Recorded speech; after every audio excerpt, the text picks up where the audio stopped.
Kamusta po?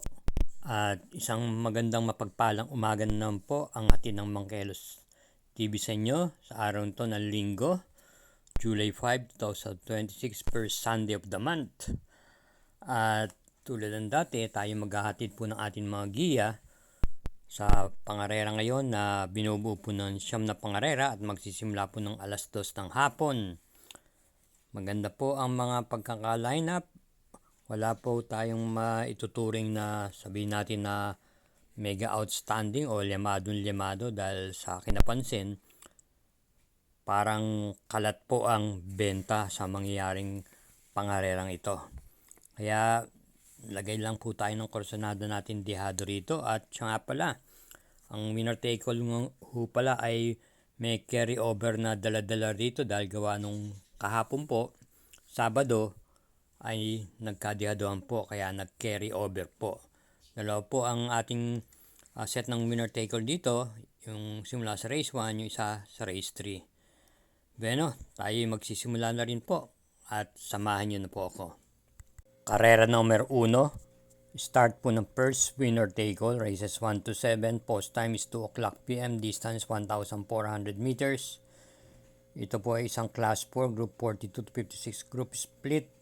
At meron lamang po tayong 6 na kalahok dito. Pampremera po natin dito yung kalahok number 1, Secret Hideaway. Ito po ipapatnubayan po ni JL Lazaro. May tuling po at naipipacing. Yung huling takbo niya po, maganda na po ang ipinakita nito. At panigundo po natin dito yung numero 6, Super Majority ni M. Gonzales na isang derimate. At sa pakiwari ko, siya po ang malalimado rito. Kaya para dito sa karera numero 1, ang pili po natin pampremera numero 1, panigundo numero 6. Karera numero 2. Ito po ay may distansyang 1,400 meters. Start po ng first pick 6, races 2 to 7. Isang PJC Condition Race Class 5, non-placers for Division 3. Meron lamang po tayong 5 kalahok. Pampremera po natin dito yung kalahok numero 3, Ali Yana. Ito po ipapatnubayan ni JB Pilit Pro na isang up-and-coming apprentice rider. May tuling po. Bagamat hindi po maganda ang kanyang ipinapakita ng nakaraan, pero may buti po ito. Pwede po itong iuna sa harapan at i-pacing na rin. Bilang panigundo po natin dito, yung isa pa rin may taglay na bilis, yung number 1, Unafraid. Gagamay naman po ni CP Enson. Kaya dito sa karera numero 2, ang pili po natin pampremera numero 3, panigundo numero 1. Karera numero 3, start po ng second winner take all, races 3 to 9. Ito po ang pinakatampok na hinihintay ng lahat, ang 2026 Piracom PCSO Silver Cup na may distansyang 1,800 meters with Super 6 Group 1. At meron po tayo ditong 13 kalahok, 2 coupled entries, yung numero 3 at numero 4. Pampremera, yung numero 5 Circus Crowd. Ito po ipapanabayan po ni JT Lazaro. Nagpakita po ng gilas to ng mga nakarang takbo niya kung saan halos tinalo niya rin po ang makakalaban niya rito. Ito po ipapanabayan po ni JL Lazaro. At panigundo natin dito yung kakwadro niyang numero 2, Jungkook. Papanabayan naman po ni PM Cabalejo. Indamani rin po nung mga nakaraan sa kanyang mga tinatakbo. At ito po ay may taglay naman pong remate. Subok na rin po ito.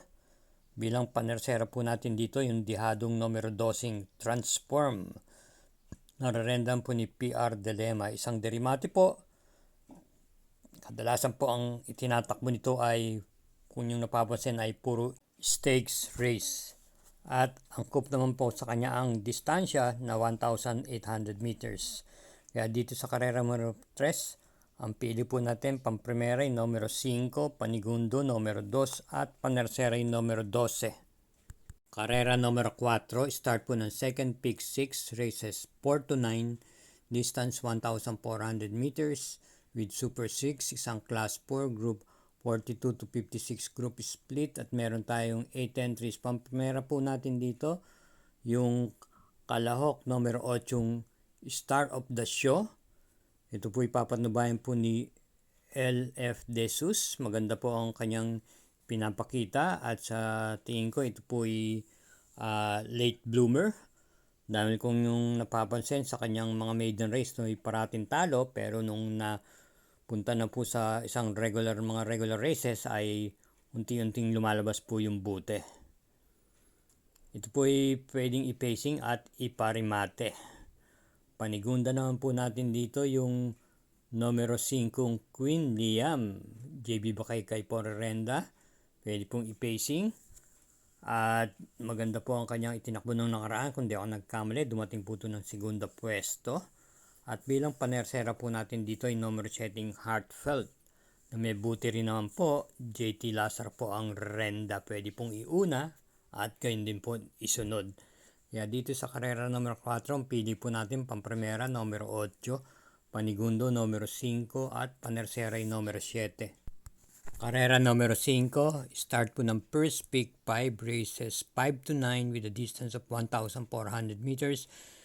Ito po ay isang class 2, group 71 to 83 at meron po tayong 5 kalahok dito. Pampremera po natin dito yung napakaganda po ang ikinikilos ng mga nakaraan at patuloy po ang pag-umento ay numero 4 Pirate. Muling rerendahan po sa patnubay ni JT Sarate, maganda po ang ikinikilos. At panigunda naman po natin dito yung numero 2, Counter Attack. JPA Gusin mo po ang rerenda. May magaganda rin pong preba. Subok na rin po. Pwede din kung kumuha ng unahan kung kinakailangan at may taglay pong bulusok sa datingan sa meta. Kaya para rito sa karera numero 5, ang pili po natin pampremera numero 4 at panigundo yung numero 2. Karera numero 6. Ito po ang umpisa ng Peak 4 races 6 to 9, distance 1,400 meters with pentapekta, isang class 5, 17 to 41 group split. At meron po tayong 7 entries na sa tingin ko ito po ang isa sa pinakamagulong karera sa lahat dahil lahat po dito ay may angkin panalo po. Pero ang ating pong pili rito yung numero 4 Sahib na maganda po ang pinapakita ng makarang takbo niya. Ito po ay di bandera. At sa unang lundag po ay napakabilis po nito. Malayo ho kagad. Ito po ay meron din naman tapang sa harapan. Papatnubayan po siya ng regular rider niyang si R.A. Base. Bilang panigundo po natin dito yung sa tingin kong pwede po rin naman sumabay sa unahan at naturuan na rin pong irimate. Yung dihadong numero 5 Essential Lady. Gamay po ni C.S. Pare Jr. Kaya dito sa karera numero 6, ang pili po natin pampremera numero 4, panigundo yung numero 5. Karera numero 7. Ito po ay may distansyang 1,400 meters, ang class 3, group 57 to 70, group split with super 6. At meron po tayo ditong 8 entries. At yung pili, pampremera yung, hindi ako nagkamali, 3 beses na po yata na dumarating ng segundo pwesto yung numero 5 Windfall. Ito po ay papatnubayan po siya ngayon ni MM Gonzales. May tuling po itong kabayong to pero lately ay mukhang kinakapos. Tingnan po natin, baka sa pagkakataon nito ay makaraos na rin po ito. Panigunda naman po natin dito yung numero 8 Link Star na may angkin din bute. Bagamat nitong makaraan ay medyo napahinga yata ng ilang buwan. Pero may igirin po ito. Gamay po ni PR Dilema at may tapang po ito sa unahan. Pwede pong sumabay ito.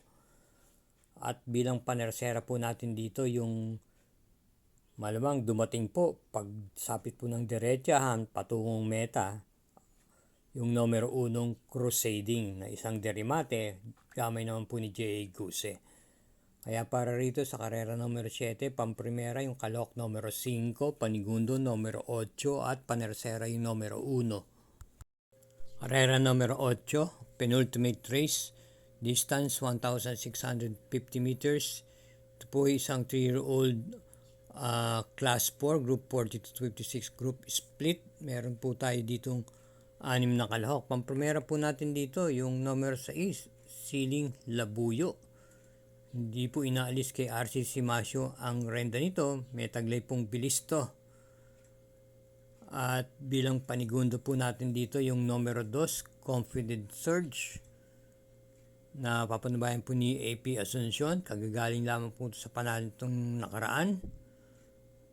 Kaya para rito sa karera numero 8, ang pili po natin, dalawa lang po, pampremera yung numero 6 at panigundo yung numero 2. Karera numero 9, last daily double po, para tingnan po ito ng second winner take all.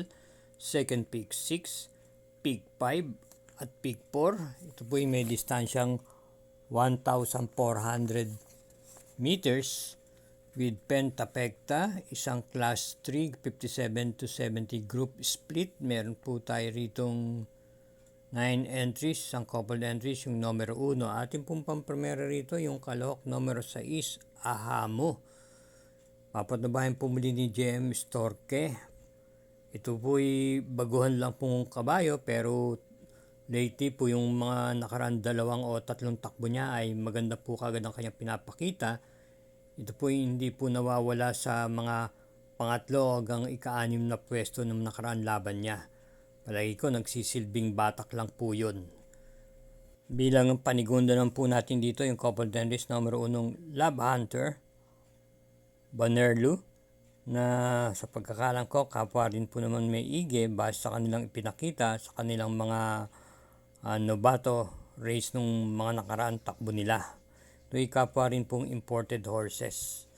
At bilang panersera po natin dito yung batak na sa laban, yung numero 5, Bid for Fame, na may tuling din po at may remate. Papatnubayan po siya ng comebacking jockey na si BR Dilema, na nakapagpanalo na rin po nung nakaraan sa kanyang pagbabalik. Kaya para rito sa karera numero 9, ang pili po natin pampremera numero 6, panigundo yung couple entries numero 1 at panersera yung numero 5. Okidok, yan po ang ating mga giya para sa araw nitong linggo, July 5, 2026. Hari naway, pagpalain po tayong lahat.